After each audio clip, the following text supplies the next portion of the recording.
I never thought my life would turn upside down in one single night. For years, I had built myself into a strong, independent woman, a professor at a prestigious university, an accomplished researcher, and someone who believed that hard work would always be rewarded. I had sacrificed sleep, friendships, and even parts of my youth to achieve success in a field dominated by men. But it was worth it. Every lecture I gave, every research paper I published, every breakthrough I contributed to, it all made me feel like I had carved out a place in the world where I truly belonged. Yet despite everything I had accomplished, there was always one battle I could never win: my family's favoritism. My younger sister Lisa had always been their golden child. Beautiful, charismatic, and effortlessly adored, she walked through life as if the world was built for her. Meanwhile, I was the serious one, the bookish one, the one who was always reminded not to be too intense or too focused on work. No matter what I did, I was always in Lisa's shadow. But I thought I had finally found happiness beyond my family's approval. I met David, a fellow academic, who seemed to understand me in a way no one else ever had. After years of feeling like I wasn't enough, he made me believe I was. When he proposed after 2 years of dating, I truly believed I had found my partner in life. I should have known better.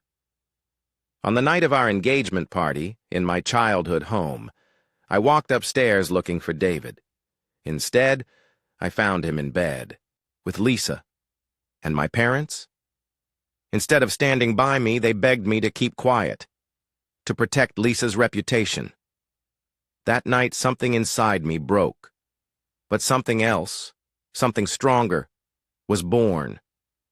This is my story. The story of how I lost everything I thought I wanted, only to find something far greater. The story of how I stopped begging for love and started choosing myself. Growing up, I always knew my place in the family. Lisa was the golden child, the one my parents adored. She was beautiful, charming, and knew exactly how to capture a room's attention. She became a local TV personality, while I dedicated my life to research, spending years writing academic articles and conducting studies in my field. Our parents never hid their favoritism. They paid for Lisa's expensive theater lessons, while I had to make do with what was available when I needed resources for my science projects. Whenever I achieved something, they barely acknowledged it. But when Lisa landed a minor TV segment, they acted like she had won an Oscar. The only person who truly believed in me was my grandmother, Martha. "You have a gift, Elena," she would say, holding my hands tightly. "Don't let anyone make you feel less than you are." While my parents were too busy watching Lisa's latest TV appearance, my grandmother celebrated my first research paper being published in a prestigious journal. She was the one who reminded me that I was worthy, no matter how much my family ignored me. Despite everything, I built a life I was proud of. I became one of the youngest female professors in my field, working at a top university. My work was my pride, my passion. Then I met David. He was intelligent, charming, and for the first time in my life, I felt like someone truly understood me. We dated for 2 years before he proposed, and I was overjoyed. My parents' reaction? "Well, at least you won't be alone with your books anymore," my mother said. Lisa, with her ever-present smirk, added, "At last. I was worried you'd never find someone who could handle your intensity. I should have seen the warning signs." Lisa insisted on helping with the engagement party, but her help mostly involved criticizing my choices and making the event about her. She started showing up at my house more often, always during my work hours, always lingering just a little too long when David was around. I ignored the signs. The way David's gaze followed Lisa when she entered a room, the way her hand would linger on his arm when she laughed at his jokes. The late nights he started spending at the lab. On the night of our engagement party, I was searching for David when I heard noises coming from my childhood bedroom. My old room. I knew before I even opened the door. And there they were, my fiancé and my sister, together. On the same bed where I had spent countless nights studying for my PhD. Lisa didn't even look guilty. "Oh, Elena," she said, with that same patronizing smile. "You should have known. I always get what I want." My world shattered, but the worst part? My parents. I stumbled down the stairs, my face pale, my hands shaking. They saw me, saw the devastation in my eyes, and yet my mother's first words were, "Elena, sweetie, please don't make a scene." My father added, "Lisa could lose everything. Please think about the family." The family. The same family that had always prioritized Lisa. The same family that had ignored my achievements, belittled my choices, and now expected me to protect their precious daughter from the consequences of her actions. I walked into the party, my voice steady. "I'm sorry, everyone. The engagement is off." David came rushing down, buttoning his shirt, mumbling pathetic excuses. My mother begged. My father pleaded. Lisa just stood there, smirking. I didn't listen. I left. And for the first time in my life, I chose myself.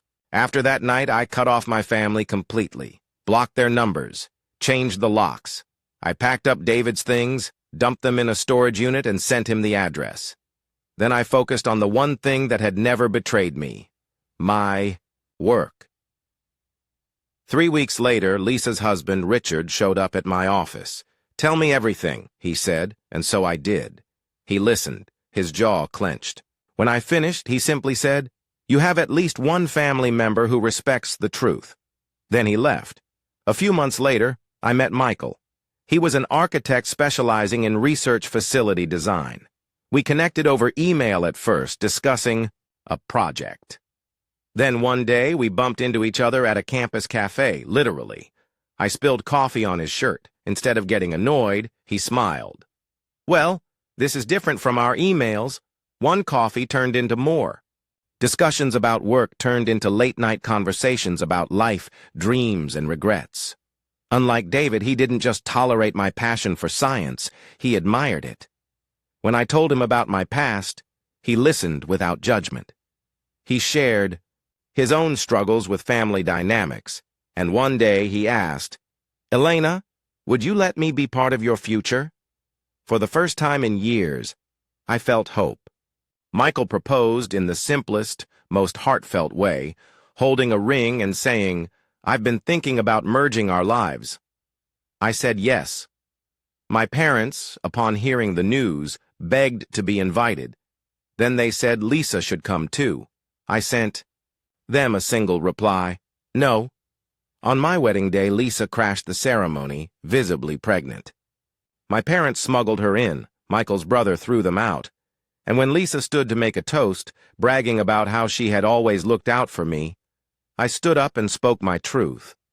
For those who don't know, my sister slept with my fiancé 3 years ago. My parents cared more about her reputation than my heartbreak. Today is about real family, the one I chose. Lisa's husband, Tom, turned to her. "That baby? Is it even mine?" The room fell silent. Lisa ran after him. My parents followed. And when the door closed behind them, I finally felt free. A year has passed.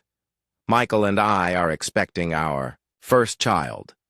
Unlike my parents, I will love this child unconditionally. Lisa's life fell apart. The DNA test proved the baby wasn't Tom's. She lost everything.